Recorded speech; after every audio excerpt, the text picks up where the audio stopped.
will provide, Dr. Lawrence will provide a webinar presentation for us today, followed by some time for a Q&A. This session will be recorded, as you all saw, so that we can share with those who aren't able to attend today. We're also asking for participants to add where they're from to their names so that we can get an idea of where everyone is coming from. And we are going to keep everybody on mute with cameras off, but you are able to send a message directly to hosts and co-hosts via the chat box. So if you need anything, just reach out to one of us. And now I am going to turn it over to Lisa, who will introduce herself and our speaker for today. So thank you again. Thank you, Sarah.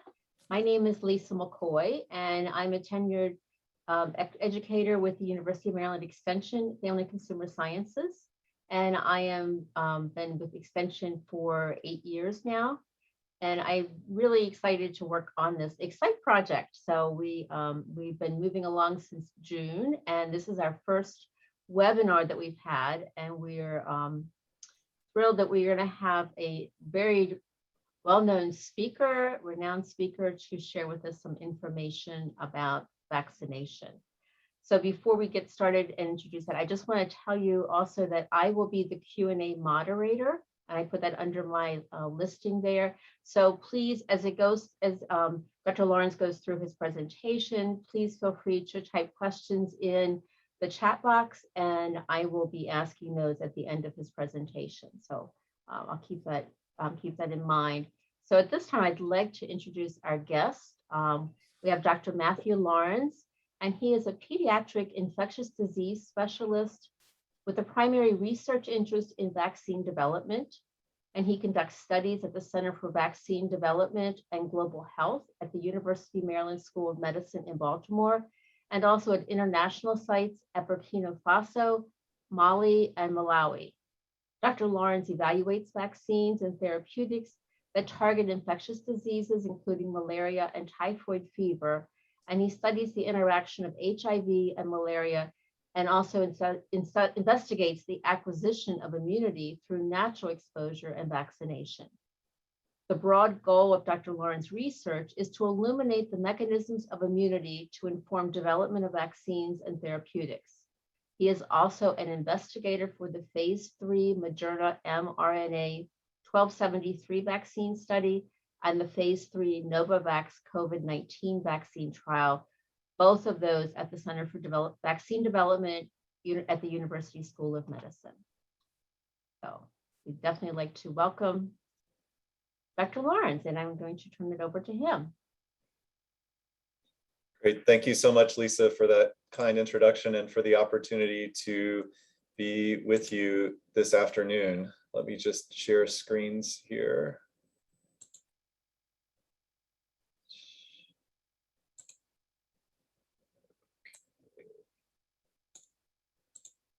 All right, I hope that has the proper screen. Looks good. Okay, great, thanks. So I'll be presenting today on the topic of COVID-19 vaccination and giving updates on what we know now. And I'll start from the start just to keep things straight. So my disclosures, first of all, this activity will include discussion of investigational vaccines that aren't yet approved for use by the FDA. So any discussion of vaccine candidate products doesn't imply endorsement. I am an employee of the University of Maryland School of Medicine. I don't have investments or interests in any product or company mentioned in this presentation. I'm currently an investigator for the phase 3 trials, as Lisa mentioned. So this is a brief outline describing what I'll be talking about. So first, we'll discuss the SARS-CoV-2 virus. We'll talk about current trends in Maryland and in the world. We'll talk about the US approach to vaccine development, and then we'll take vaccines one by one to discuss those that have been authorized for use in the USA. And lastly, I'll talk about future directions and lots of changes that are happening by the minute in the world of COVID-19. So first of all, coronaviruses, what are they? Well, there are different types of coronaviruses. There are human coronaviruses, which are also common cold agents. So these can cause just basic cold symptoms, congestion, sore throat, headache, and these probably most of us have experienced in our lifetimes. There are other causes of cold, but those are commonly known as rhinoviruses. There are other viruses that cause cold, but human coronaviruses can definitely cause cold as well. There are other types of coronaviruses that infect animals, and from animals they can be transmitted to humans. And in that case, they're called zoonotic infections. And the very first that I'll discuss is the initial SARS-CoV, or severe acute respiratory syndrome, that was described in 2002, that was first identified in China, Hong Kong, and Taiwan. And many of us would remember that first SARS that affected many populations. Next was MERS-CoV-2, and that was described in 2012. So MERS is Middle Eastern Respiratory Syndrome, and that spread mostly through camels, from camels to humans. The countries affected there were mostly Saudi Arabia and South Korea. And then currently we have the SARS-CoV-2 pandemic, which is occurring worldwide. So if you look at the different fatalities that are associated with each of these diseases, you can see that MERS-CoV has a higher fatality than either. And the initial SARS had a higher fatality than the current SARS-CoV-2. So focusing in on the SARS-CoV-2 and the virus itself, how does it gain entry into the human cell and therefore cause infection? Well, if you look at this diagram, it shows that the human cell is on the bottom left here with the red quarter circle that you see. And on top of it is the virus particle. It's sort of this circular disc with multiple projections on the surface that are sort of blurry. And you can see the artist depiction in the bottom right where they're much clearer, but these blurry depict the spike protein that's on the surface of the virus. And the spike protein is what allows that virus particle to attach to the human cell and gain entry into the cell and therefore cause infection. And this is important for vaccine development, and I'll get to that later. But essentially, if you look at the diagram on the bottom right, it shows that virus particle with the multiple spike proteins. It attaches to the human ACE2 receptor on the surface of human cells. And through that interaction with the ACE2, it can gain entry into cells and therefore cause infection and disease. This upper right is a picture of the pre-fusion conformation of that spike protein, those projections that come off of the surface of the virus. And this is important because if we can make an immune response that can recognize this spike protein on the surface of the virus before it invades, then that would prevent any infection in the human host, which is what we want the vaccine to do, to prevent infection altogether. So our infection can be prevented if we have an effective immune response to that spike protein. So looking at the timeline of the COVID-19 pandemic, it started back the very last day of 2019 when the CDC became aware of unusual cases in China. And the WHO about a week later reported on pneumonia of unknown cause. The CDC issued its first public alert a few days later, and the World Health Organization named the virus and the disease. The CDC began screening folks in January of last year at 3 different airports, and the CDC confirmed its first case on January 21st. Wuhan, China was then closed off. In late January, the World Health Organization issued the global health emergency, and then a few days later, in early February, the US declared the public health emergency. We remember the California cruise ship outbreak that occurred in March of last year. And then Maryland's first cases were described on March 5th. Next, the World Health Organization declared a pandemic, which is a worldwide disease that's affecting multiple people, large populations in multiple countries. Next, in March of last year, the public schools in Maryland were closed, and then Maryland's first death was reported on March 18th. If we look at the totals just from a few days ago, Maryland now has clocked over 500,000 cases of SARS-CoV-2 and nearly 11,000 deaths. On the top right, you can see the trajectory of cases in red, and then on the bottom right, the trajectory of deaths in gray.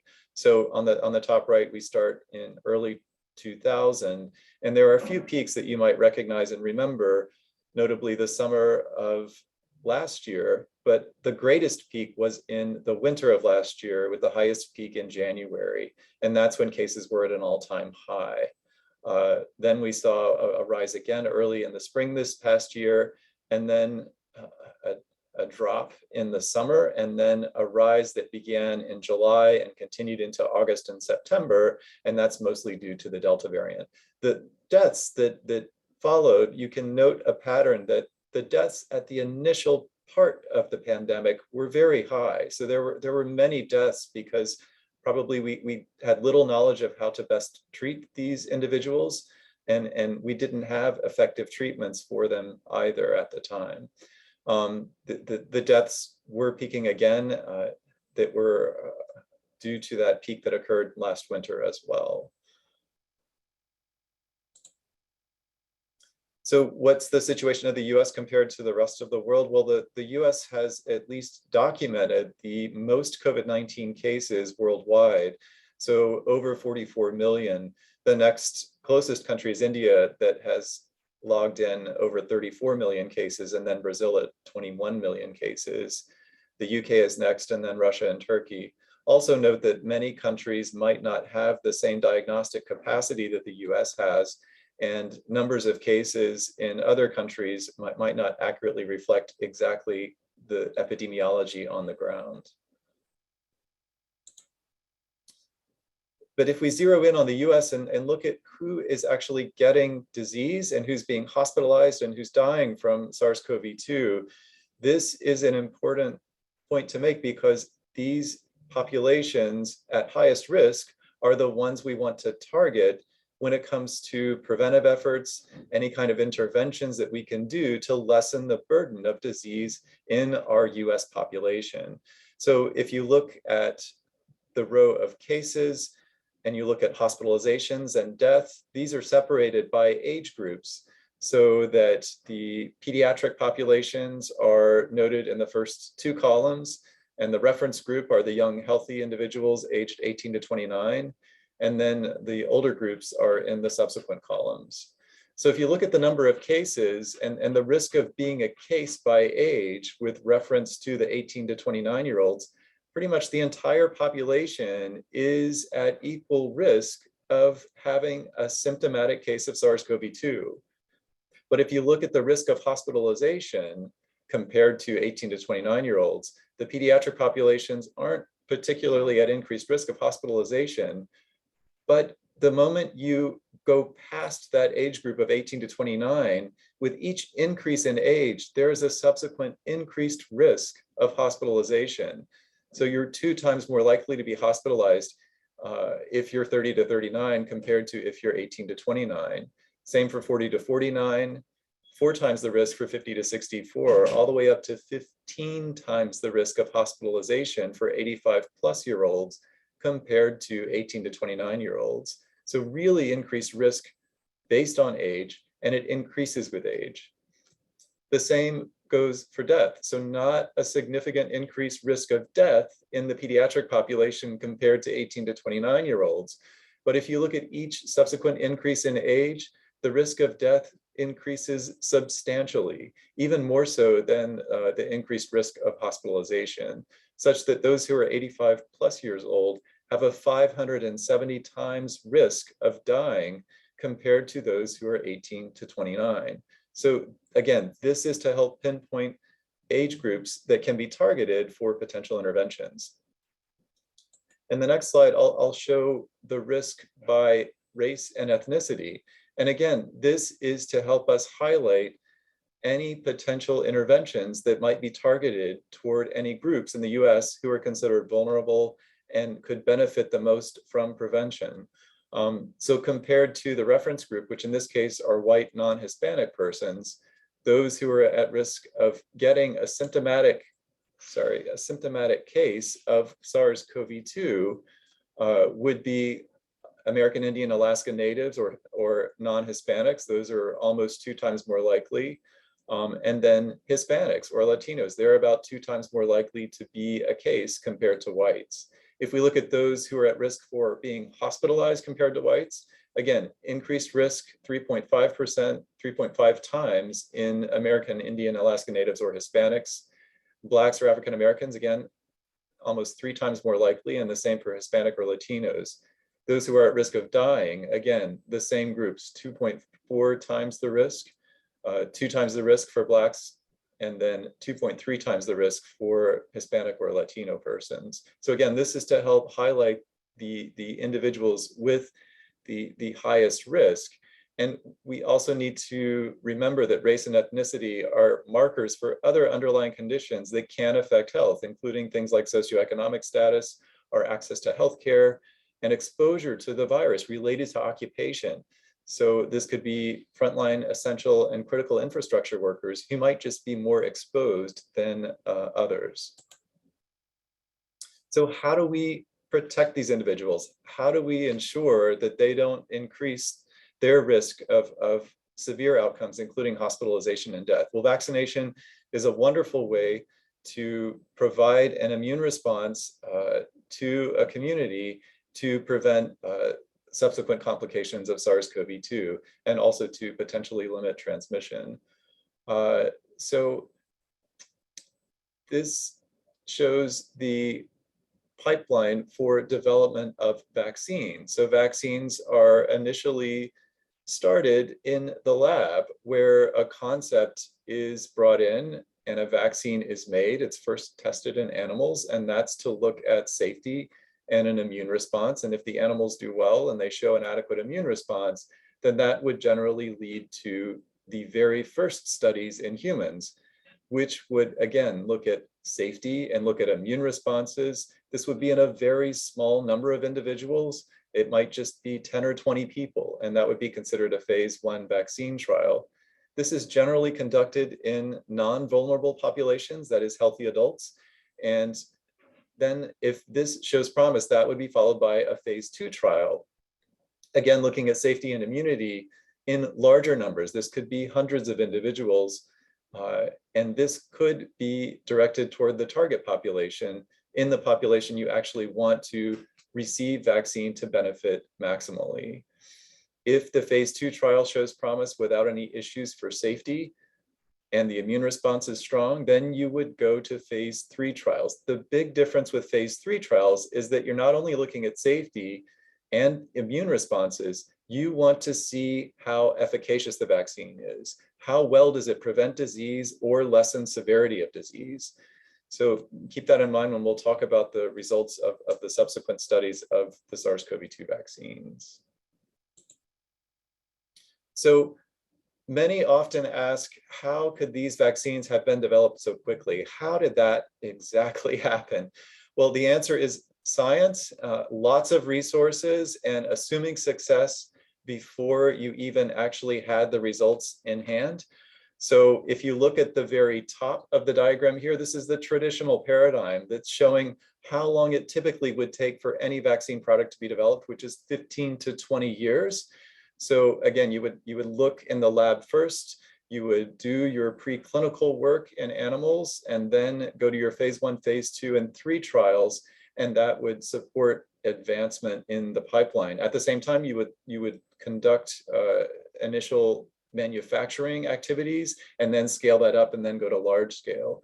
But with the SARS-CoV-2 vaccine development, that's shown on the bottom here, many of these phases were overlapped, including manufacturing that started much earlier and was scaled up much earlier because success was assumed. This allowed the vaccine to be developed and deployed within 12 to 18 months. So if you pay attention to the clinical development piece, none of the safety studies were skipped. We still had phase 1, phase 2, and phase 3 trials that occurred. They often went from milestone to milestone very quickly. Frequently, you would have pauses in between each phase for this typical paradigm, but this did not happen because of the importance and the pandemic response that was required for SARS-CoV-2. So no safety was skipped with these vaccine development processes for SARS-CoV. So this rapid development and timeline caused the SARS-CoV-2 vaccine advancement to be called the 2020 Breakthrough of the Year by Science magazine. So let's go back to what SARS-CoV-2 is exactly and how we want the immune response to protect against it. Again, this is the virus particle with the multiple projections, the spike protein on the outside. So that attaches to the ACE receptor on the human cell and allows it to gain entry and cause infection.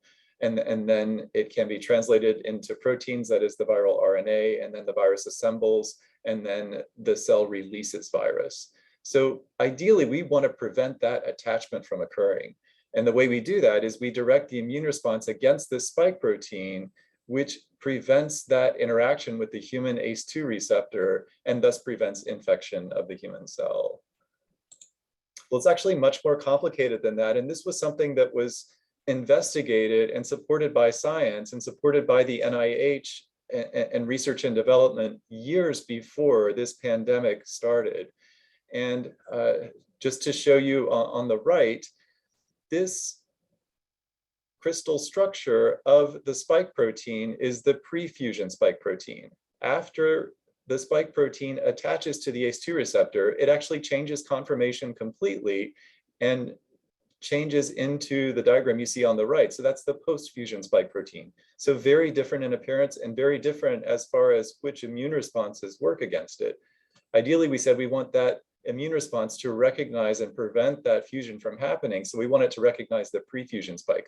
Well, this was investigated by the NIH for another related virus called RSV, and I'll show that slide next. But essentially, that helped to lead to the discovery that we want the immune response to be directed exclusively against this pre-fusion spike protein, such that when Chinese scientists uploaded the genetic sequence of the virus on January 11th, and due to the work at NIH that protein conformation is more important than the actual protein sequence, that pre-fusion conformation is highly important for a vaccine, the NIH researchers, they developed a solution to replace 2 of the amino acids with proline that stabilized this molecule into the pre-fusion conformation, and that allowed an effective immune response to be directed exclusively to the pre-fusion protein and none of the post-fusion protein. And that vaccine was developed in conjunction with Moderna, such that March 16th is when the first human dose was given. So basically, 2 months after we had the very first genetic sequence is when the first dose went into humans. And again, this was because of extensive work with RSV. So just to show you briefly, with RSV, Dr. Graham at NIH at the Vaccine Research Center and others found that the pre-fusion RSV protein, and again, a very similar concept to SARS-CoV-2 as far as requirements for viral entry, those pre-fusion RSV immune responses directed at the orange and red pieces of the pre-fusion spike were the most effective in neutralizing the virus. And the post-fusion molecule that you see on the right, the post-fusion RSV, does not have any of the red or orange sites exposed. So any immune response that you direct at it, they're not very effective at neutralizing the virus. So all this was done long before the pandemic began. This was actually called a breakthrough in 2013 when this discovery was made for RSV. So again, building on science and platforms that had been established long before, this is how the vaccines were able to be advanced and were so highly efficacious.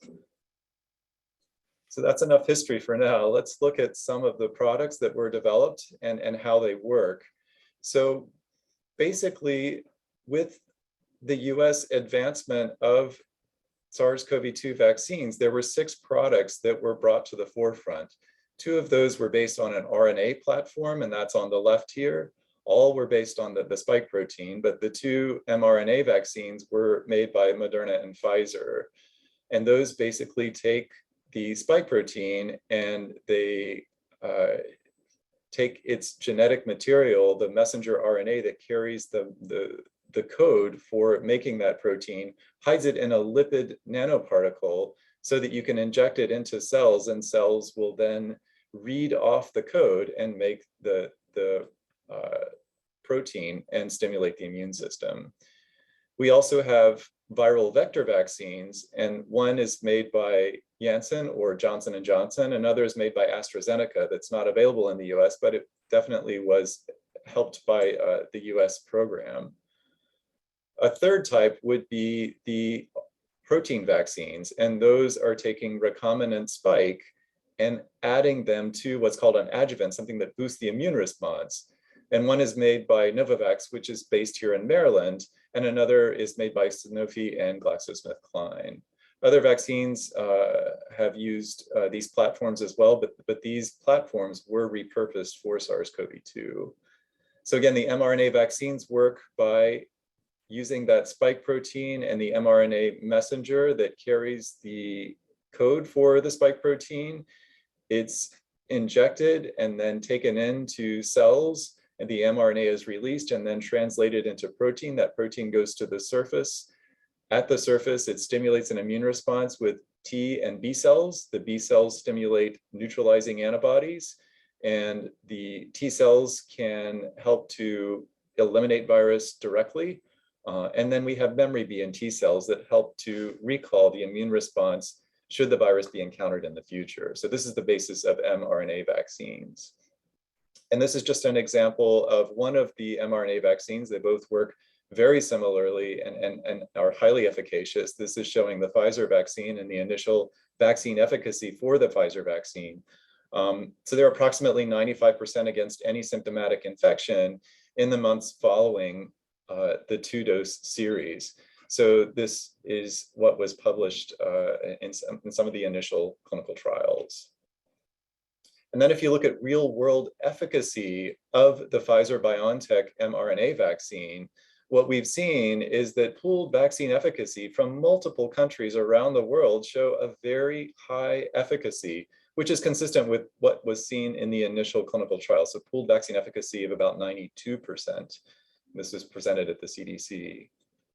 And that was prevention against disease. And then if we look at prevention against hospitalization, how effective the vaccine was, the efficacy there was 94%, which again is an important outcome if we're looking at prevention of severe outcomes related to SARS-CoV-2.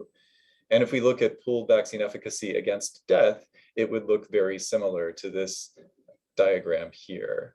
So vaccine effectiveness studies have really shown that these mRNA vaccines are effective in real-world settings.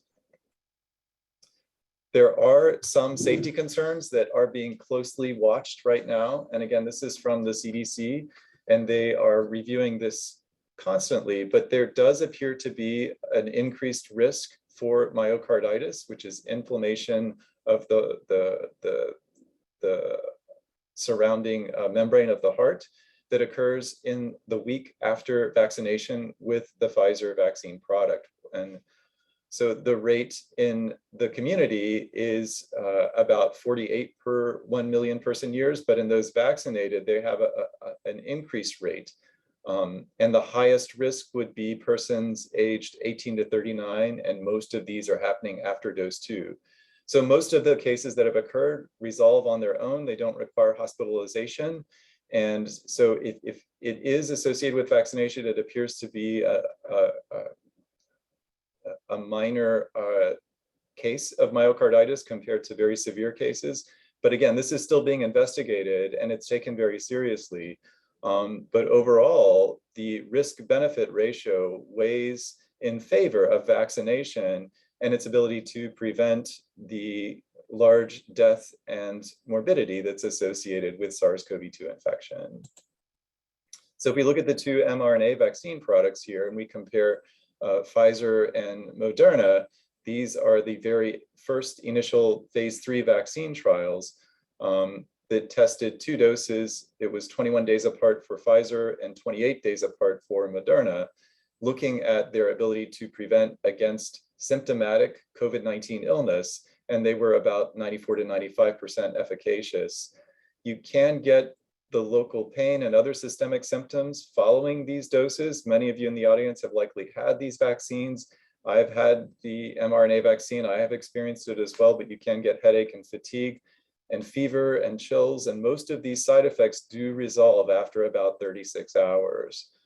Rarely you can get a severe allergic reaction and the rare event of myocarditis that could be associated with vaccination. As far as storage, there were initial problems that were seen with the Pfizer-BioNTech because it required very cold storage at -70. But since then, stability studies have allowed this vaccine to now be stored for up to 31 days at refrigerator temperature, which is a huge advance. It's just that it took time for those studies to be conducted. The Moderna product, same, it can be stored at 30 days at refrigerator temperature and for 6 months at standard freezing temperature. So just to talk a little bit about the initial study. So CVD was the very first site to vaccinate as part of the Pfizer mRNA phase 1 trial, and that occurred in May of last year. And here are some photos of folks taking part in that. And this is a part of the Moderna phase 3 study in adults that began at our site at the Center for Vaccine Development in Baltimore in August of last year. We've got a few folks who participated who are from campus. You might recognize a few in the pictures. So how do the other types of COVID-19 vaccines actually work? We talked about mRNA vaccines, but what about the Johnson & Johnson vaccine? So the J&J vaccine is based on an adenovirus construct. So that's shown here in the second paragraph.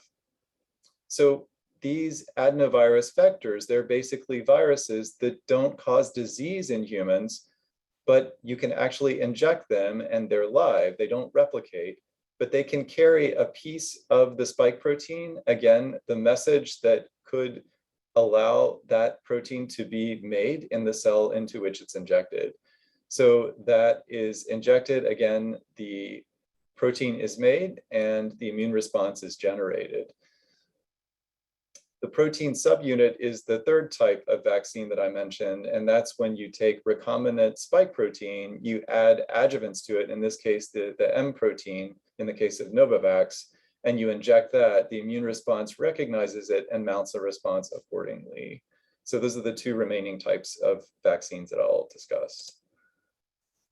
So with the adenovirus vectored vaccines, this is just an example showing that after you give, whether it's the AstraZeneca vaccine, which is shown here on the bottom left, or the Johnson & Johnson vaccine, which is shown here on the right, you do get a significant immune response even after a single dose or after 2 doses in the case of AstraZeneca, but even after a single dose on the right in the case of Johnson & Johnson vaccine, it shows a significant immune response. That immune response is comparable to what is seen in folks who've recovered from SARS-CoV-2 infection in the green here on the very right, and again here in the green on the very right. So you get a fairly strong immune response compared to those who we call are convalescing or recently recovered from SARS-CoV-2. So with the Johnson & Johnson vaccine, their initial vaccine efficacy for their phase 3 trial was 66%. It was more efficacious in the US and a little less efficacious in South Africa. And there was the South African variant that was circulating at the time. It was, however, highly efficacious in preventing the severe outcomes related to COVID-19, that is hospitalization and death. And 85% efficacy, again, is very, very strong for a vaccine. So if we look at the different vaccine products, we've looked at Pfizer and Moderna, but again, if we look at the Johnson & Johnson vaccine, the 67% efficacy was noted in the phase 3 trial. Mostly the Johnson & Johnson can cause local pain and some systemic symptoms like you would expect from any vaccine, including influenza, or other vaccines on the market. There was a rare thrombosis with thrombocytopenia syndrome that rarely occurred. It was only in a handful of cases. And again, it was found to be related with the vaccine. That's something that is continuing to be assessed, but it is a very rare side effect. Also, Guillain-Barré syndrome, which is a neurologic condition that can usually have recovery following, but that is associated with any of these viral vector products, including the AstraZeneca vaccine. And this Johnson & Johnson product is advantageous because it does not require any freezer storage. It can be stored at refrigerator temperature. What about the Novavax vaccine? So this is the protein plus adjuvant vaccine that I mentioned, and that's not yet available for emergency use in the United States, but it could potentially be available very soon. So this shows the first results of the Novavax product, and the initial study was done in the US and Mexico. It showed that it was very well tolerated. It was 100% efficacious against moderate and severe disease, and 90% efficacious against symptomatic COVID-19 infection. And especially worked well in high-risk individuals, 91% efficacy. So this is a very promising product that hopefully will be released soon for emergency use. So what does it take to develop a vaccine? It definitely takes the strong science, and the science that went behind these vaccines goes years and years back. But really, it takes trust in the process. And we can make a vaccine and put it on shelves, but unless people agree to be vaccinated, it's of no use whatsoever. The vaccine has to go into arms.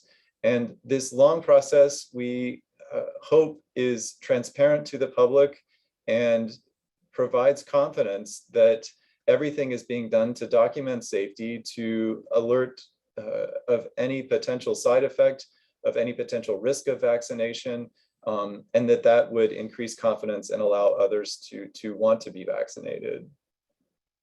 So currently in the US, these are the vaccines that are approved and authorized.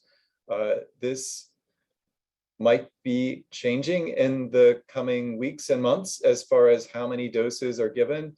But for now, these are the recommendations from the CDC. The CDC is meeting today to discuss some of these recommendations to see if they need to be revised. But again, this is an ongoing process, and it's dynamic. So the Pfizer, BioNTech, and the Mrna vaccines both require 2 shots. The Pfizer, it's separated by 21 days, and the Mrna by 28 days. You are considered fully vaccinated 2 weeks after any completed regimen of a COVID-19 vaccine. And then for the Pfizer, it's approved for people 12 and older. Again, that might go down in the coming weeks. We've got meetings with the FDA and with the CDC into early November.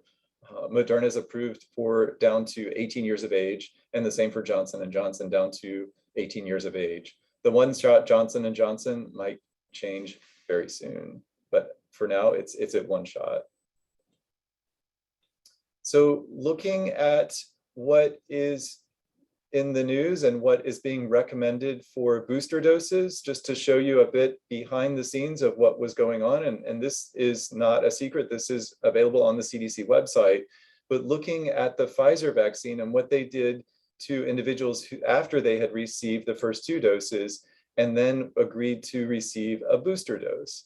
So this looks at individuals who were in that initial trial who received 2 doses, and then 7 to 8 months later received a booster dose of the same Pfizer BioNTech vaccine, and what happened to them.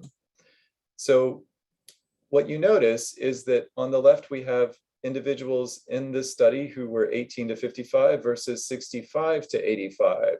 So if you look at the 18 to 55s, if you look 1 month after dose 2, their immune response is starting to go down. But then if you look at about 7 to 8 months later, after their dose, before dose 3, their immune response is fairly low, almost down to the lower limit of detection. But if you compare that with the 65 to 85-year-olds, just before their dose 3, so around 7 to 8 months after the second vaccination, they're below the lower limit of detection here as far as the serum neutralizing antibody titers.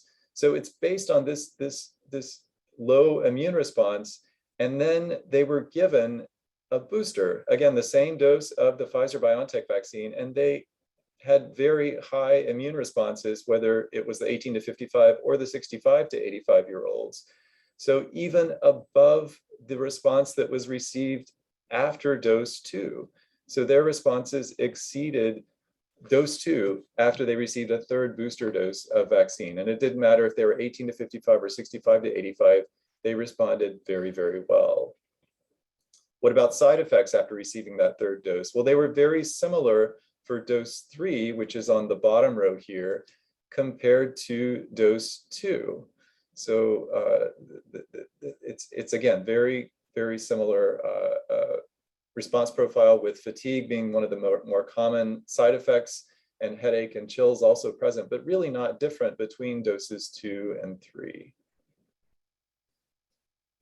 So then looking at what was happening in the US as far as circulating variants and how effective these vaccines were, not just the Pfizer vaccine, but also the Mrna vaccine and the Johnson & Johnson vaccine, how effective they were against infection, which is in blue, and how effective they were against hospitalization in red, so a very severe outcome. So each of these graphs shows different groups of people, so greater than 65 years of age on the left, those with underlying medical conditions in the middle, and frontline workers on the right. And basically it shows that efficacy against infection pre-Delta, so before the surge occurred in middle of the summer and into the fall, that efficacy went down in many cases against infection and slightly against hospitalization over time. With those with underlying medical conditions, there's a little less data, but certainly the frontline healthcare workers, the vaccine efficacy against infection decreased from the pre-Delta to the Delta variant circulation. So that raised concern for potential for either waning immunity or difficulty for the immune response generated by the vaccine to protect against variants of concern. So those were the studies that supported the CDC recommendations here. And those CDC recommendations that talked about certain groups who should receive a booster dose of the Pfizer-BioNTech COVID-19 vaccine at least 6 months after the second dose. So folks who are 65 and older, 18 years and older in long-term care, and 50 to 64 with underlying medical conditions. Additionally, groups that might receive a booster dose, who may receive a booster dose, include those 18 to 49 with underlying medical conditions, and 18 to 64 at increased risk for exposure, particularly those who are, say, in manufacturing, frontline healthcare workers, corrections workers, grocery store workers, postal workers. All of these may receive a booster dose if they're adults and at increased risk for exposure. Other indications are being discussed now. So the last topic I'll discuss in detail is the thought of booster vaccination and using a different product to boost the immune response compared to the initial product that one has received. So this data is from Dr. Kirsten Leik, who's here at the Center for Vaccine Development, but it comes from multiple sites across the country for the IDCRC, which is supported by NIH, to do vaccine trials. And what it did was it looked at individuals who received one of the 3 emergency use authorized products in the US, whether it's Pfizer, Moderna, or Johnson & Johnson, and then it boosted them with the same or a different product approximately 5 months later. And then it documented immune responses, safety in those groups. Again, it's a very small study, but it's an important study because there's none that's been done that's like it. So there are 9 different groups, and persons in each group either got the same product or they got a different product compared to what they initially completed as far as their vaccine regimen. So looking at the immune responses in this group, we don't have efficacy data, but we only have immune responses. These immune responses across the top look at the IgG binding antibody responses.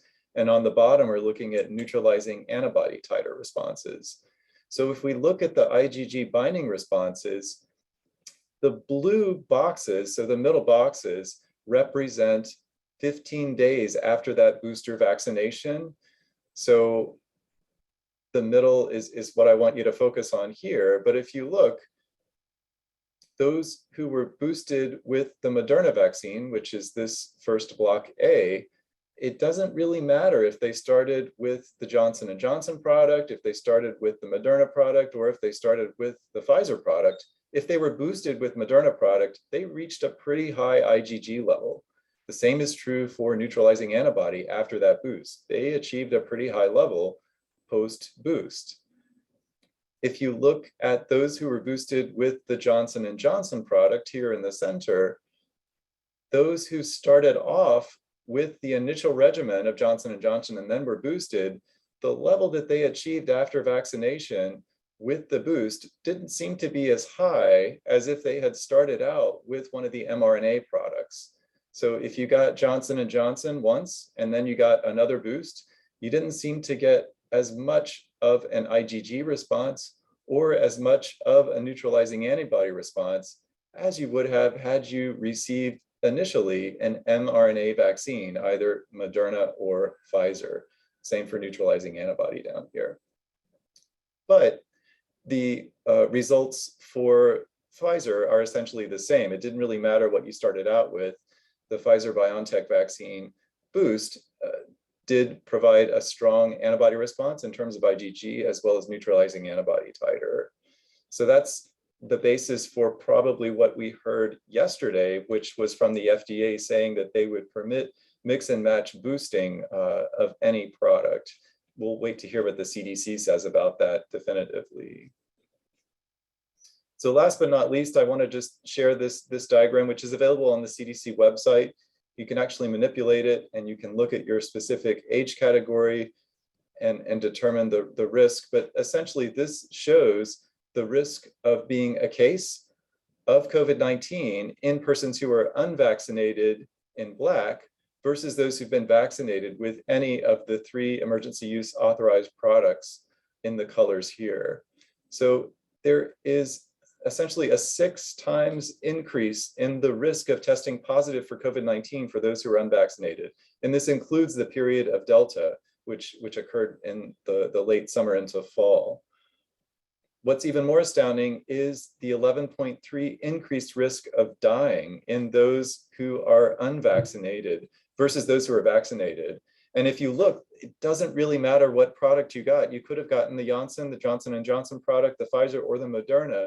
You're still highly protected against being a case or against death. So it's astounding and amazing what the vaccination can do. We're doing fairly well across Maryland as far as vaccinations, and we still have room to improve, especially in the younger ages. Hopefully that will be approved soon, and we'll be able to offer it to our youngest citizens. So for future directions, I do see that we'll hear guidance, hopefully in the coming days, about the Mrna and the Johnson & Johnson vaccine and the need for boosters. We should hear soon about the Novovax availability. That's the recombinant spike protein vaccine manufactured or made by Novovax, which is based in Maryland. And I think we should hear soon, probably the first week of November, from the CDC about the vaccination of other groups, including children aged 5 to 11. Also on the horizon are antiviral medications, including oral medications that could reduce risk of hospitalization and death. Many of you have seen the molnupiravir that's manufactured by Merck that can be taken as a pill, so it would not require intravenous infusions like the currently available antiviral medications for SARS-CoV-2. So in summary, there are safe and effective vaccines that protect against COVID-19 disease and death, and there are safety systems and processes in place to monitor and track any potential adverse effects that occur from vaccination. And this is an ongoing process. It hasn't ended. We know that a combination of preventive measures work together best to prevent COVID-19 transmission, disease, and death. And the more that we can use, the more protection that we have. We also know that team science and cooperation are key to advancing treatment and prevention of COVID-19.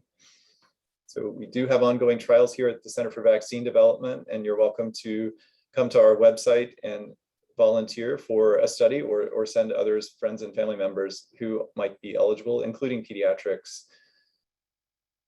Thank you very much for your attention. I know this is a lot of material and a lot of it changes very frequently. So I appreciate your time and I'm happy to take any questions. Thank you, Dr. Lawrence. That was very informative, and I learned a lot, just the whole background about the vaccines. And I do have 2 questions to start off. One of those is, if SARS-CoV-2 is endemic to bats, do they suffer physical symptoms similar to humans suffering symptoms when they're infected with a rhinovirus, or is it asymptomatic? Thank you for the question. So do bats suffer from the infection the way humans do? It doesn't appear to be the case. I am not familiar that we have extensive data on bats and those bats who do and do not have SARS-CoV-2, but it doesn't appear to affect many of the animal hosts, including bats. They appear to just not be affected whatsoever by the virus. Okay. And another question that I have is, I've heard this from people, is if they have been infected with, if they got COVID-19 and you develop some antibodies when you get the disease and the virus, how does that compare to the antibodies they're getting with the vaccination? Like, does that make sense? Sure, yeah. I think I understand. So what is the difference between the immunity someone might gain from being infected versus the immunity that someone might gain from vaccination? Yes. And again, there's limited data, but what we do know is that those who have recovered from COVID-19 might have a period during which they're a bit less susceptible to infection, and their immune response is definitely there. But if those individuals subsequently become vaccinated, then their immune response is even greater, and it protects them even more in the future from infection. So for that reason, we would recommend that even individuals who've recovered from COVID-19 should receive vaccination. Thank you. If anyone has any other, here's another question. For vaccinated people, is there a value in regular testing? And if so, what is the recommended interval or frequency for testing? So the frequency of testing would depend on your setting and your risk. So for instance, in schools and other areas where people congregate regularly in small spaces, especially where they don't have the ability to distance physically, maybe in daycare centers where kids under 2 can't wear masks, those areas would test more frequently, say weekly, to potentially limit any spread in their centers. For individuals who've been vaccinated, if you've had a prolonged exposure to an individual who subsequently tested positive for COVID-19, then that is when you should seek testing.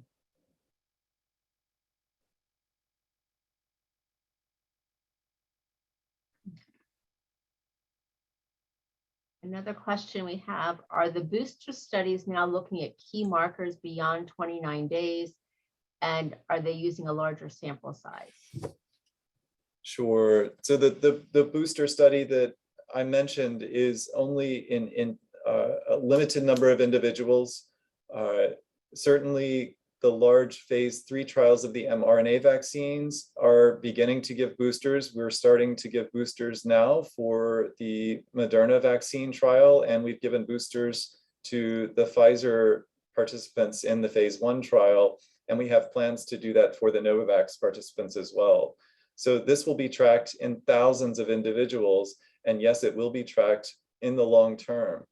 These participants have agreed to participate at least 2 years for most of these studies, and likely that will be amended, and we'll be asking them to stay with us for a longer period of time so we can see how well the vaccines protect, how long they protect, and what the immune response does.